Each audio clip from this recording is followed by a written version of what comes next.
Hi everyone, Ash Lauren here. And I'm coming to you today to speak a bit about loss and grief and the process of loss and grief and how we as human beings experience that process. I recently had an in-depth conversation with a dear friend of mine who is going through this process right now. Recently went through a breakup and is going through all of the layers of grief that come along with the breakup.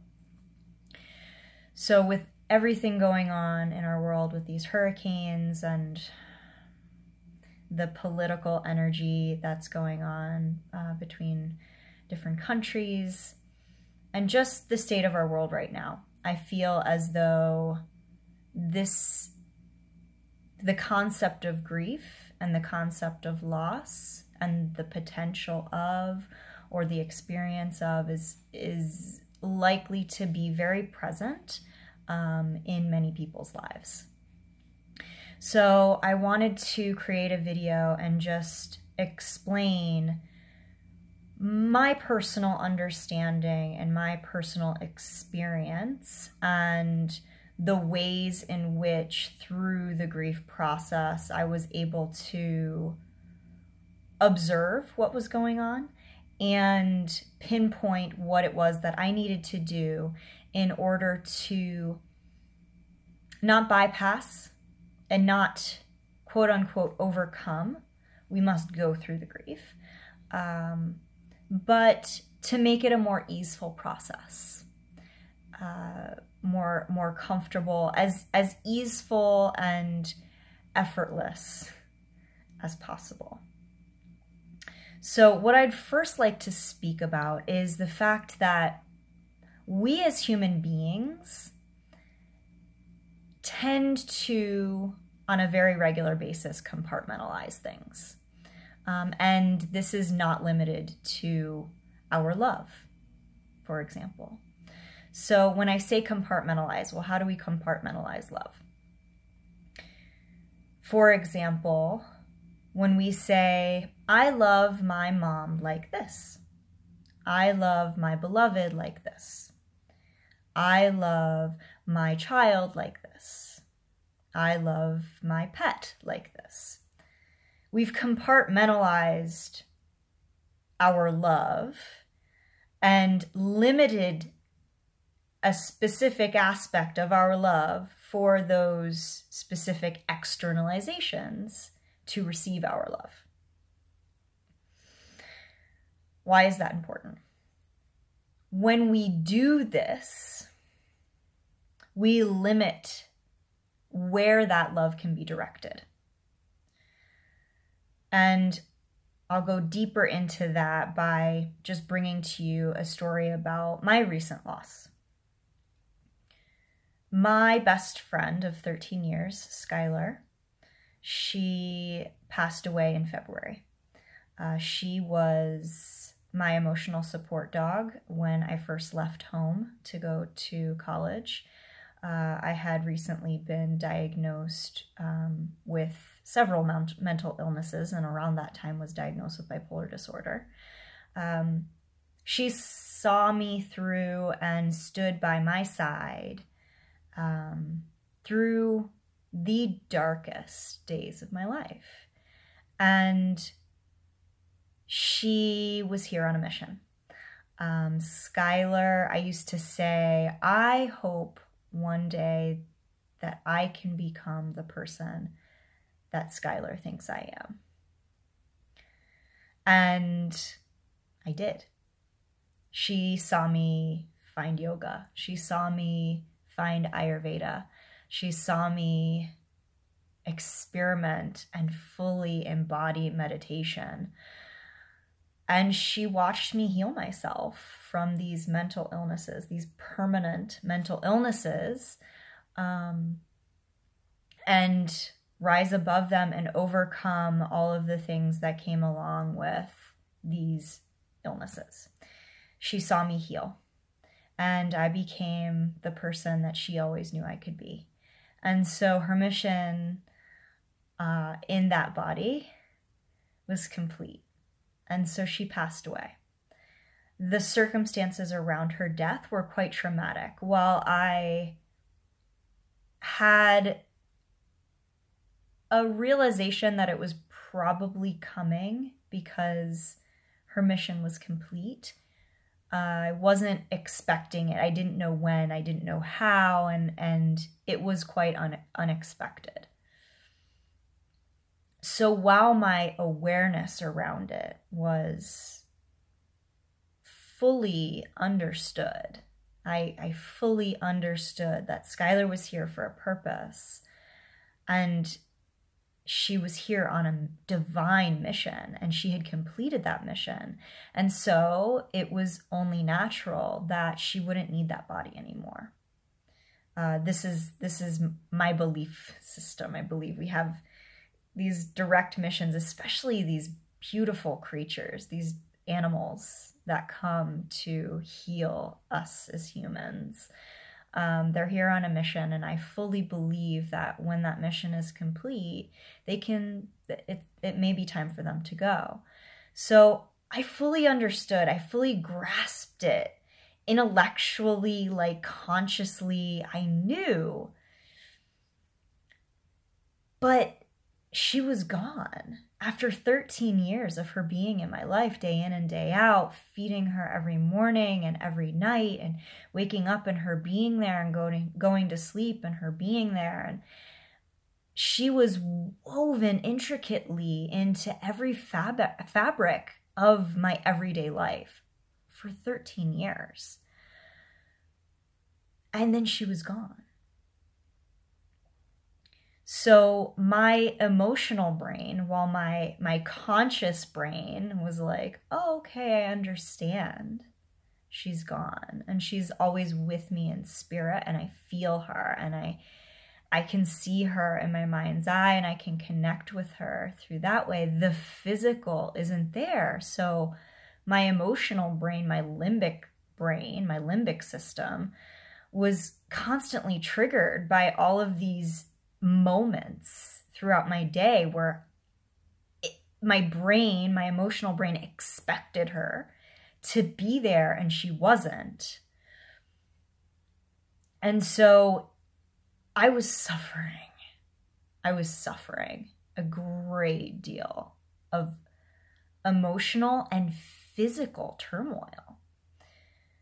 And so one day I decided, I'm going to figure this out. Like, I am going to go into this, and I am going to observe this, and I'm going to meditate on this pain, and I'm going to understand it, because I want to understand how to process this in a healthy way and not just let it fester. So I did. I went into my sadhana room and I meditated on the pain. I really went into it, and I observed it. And I inspected it, and I really was trying to figure out, okay, where is this pain starting? And what I observed was I had this pain, this like gut-wrenching and chest-crushing pain. And what it felt like was pressure. It felt like this pressure building in my gut and in my chest. And I'm like, okay, well, what's creating this pressure? Why is it there? And I reached out to Skylar to really guide me and to help me in this. And what I realized was the pressure was being created because I was holding in Skylar's love. I was keeping it internalized because the externalization of the compartment of which I used to feed that love was no longer physically present. So I held it in. And what I really observed was love isn't meant to be held on to. It's meant to be given and received. It's meant to be recycled endlessly. It's a flow. So I drew this little diagram. So when you have two beings who love each other, the love's going to one and it's being recycled back, ideally. There's this beautiful cycle of love that's just being recycled. And I grabbed a pen and I don't know where it is.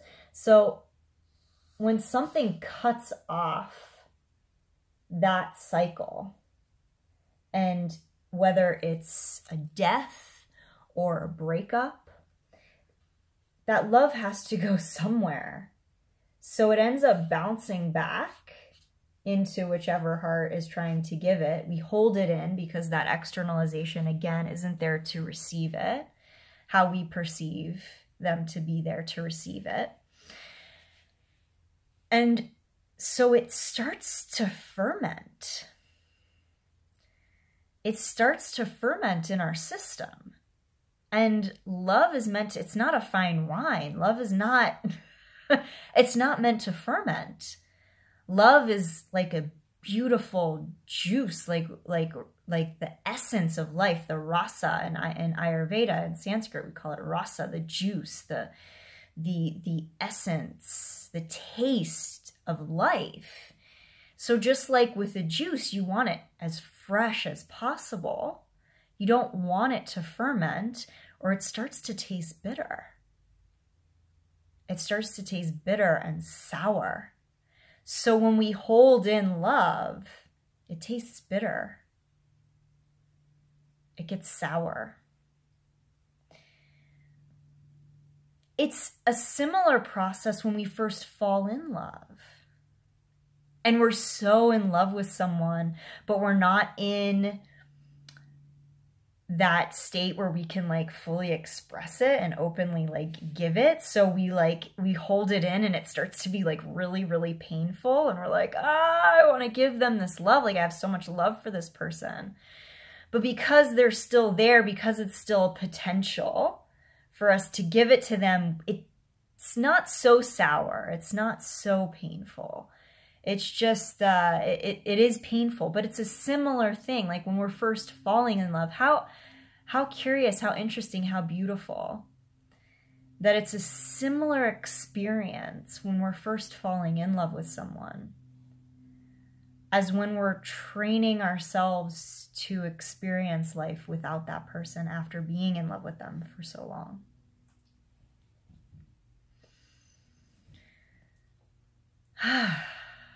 Yeah, it's really beautiful. So when this love gets backed up, as I said, it begins to create pressure and it begins to ferment in the system and it begins to taste bitter or sour. It begins to become painful and toxic. The love that we hold on to, because we've so, as human beings, we've so relentlessly compartmentalized our emotions and so relentlessly compartmentalized our love, it becomes so torturous. So what do we do? What do we do? During this meditation, in which I was really observing all of these things, I felt Skylar come forward and I felt her put her little paw on my chest. And I just felt this cracking open and I just cried. I just cried, but I felt my heart crack open. And that's what, when we're holding on to this love after a loss or after a breakup or after any experience of which we do not feel as though we can give out this specific compartmentalized love to the externalization that we're used to. The healthiest thing to do is to crack our hearts open and to give that love unconditionally to all, to anyone that can receive it, to anyone that needs it, including ourselves. So that's not to say we should go around and start sleeping with everyone. And that's not what I mean by love. Okay. One of the quickest ways to experience a flow in our heart center, so a flow of love, one of the quickest ways to really crack the heart open is to practice gratitude and compassion. So what do we have in our lives to be grateful for right here and now?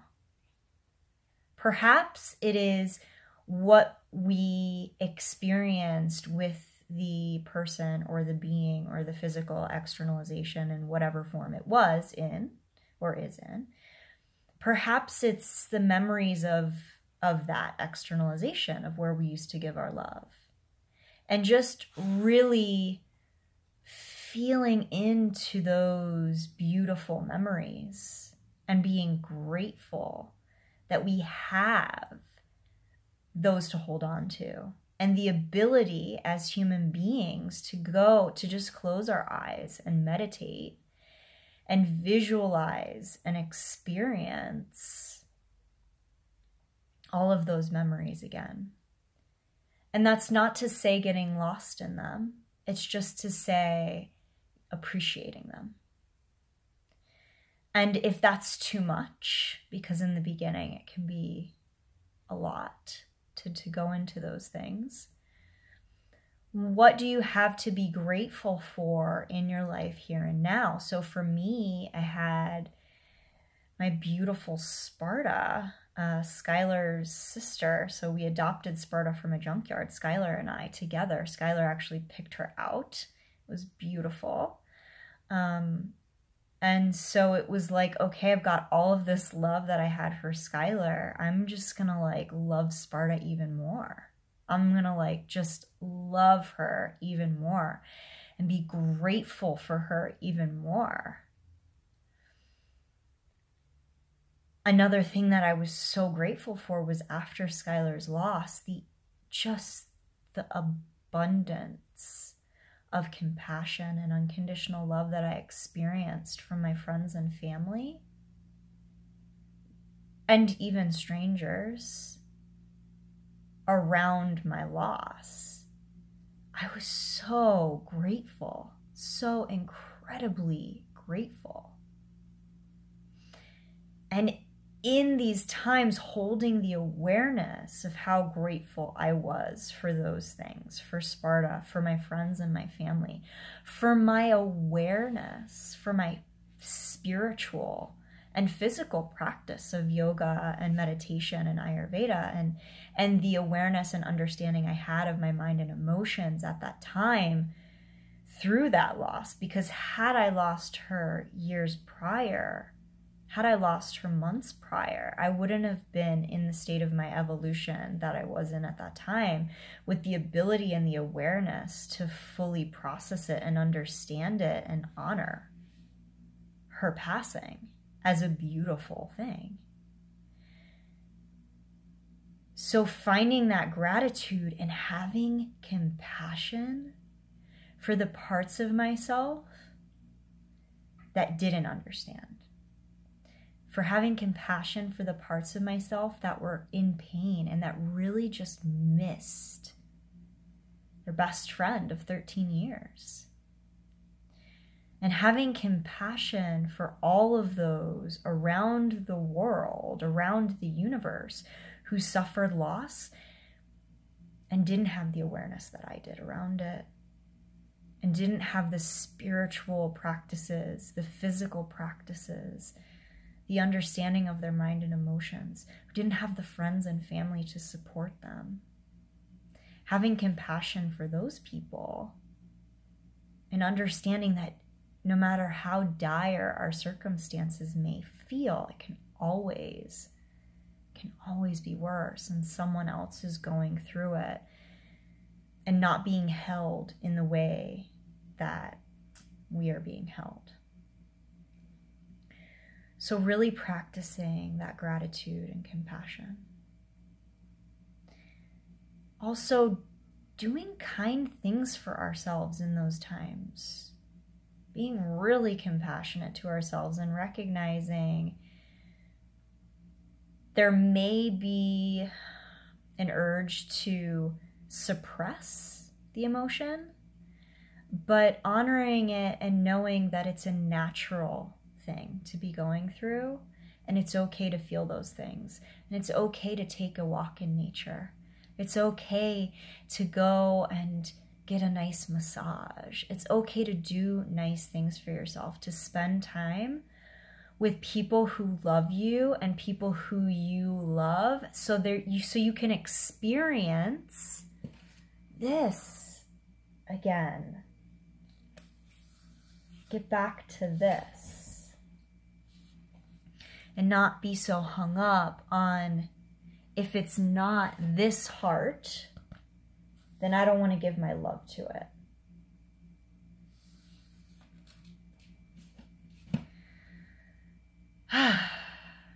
Yeah.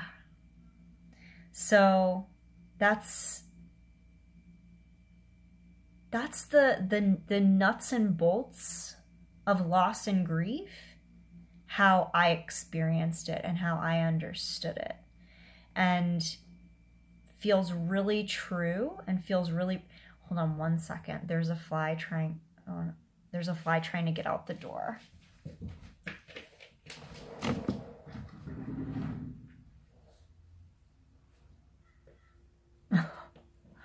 There's a fly trying to get out oh no. There we go.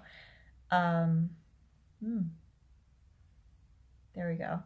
There's a fly trying to get out the clear door. And isn't that what sometimes we can come into? Sometimes that was like an externalization of sometimes what we hit when we're going through the grief process. We're hitting this like glass barrier. We can see through it. We can see, but there's something energetically blocking us from breaking through and cracking open. So thank you so much for taking the time to watch this little video. And if you are needing support in any way, I would love to support you in whether it's your grief process or any sort of emotional blocks that you're feeling. If you're feeling called for support, I would love to be that for you. You can visit me at www.ashlaurenyoga.com, and I will put a link below. Thank you so much again for joining me, for taking this time, for really observing your own self, and for saying yes to seeking help. Thank you so much. Many, many blessings. Namaste.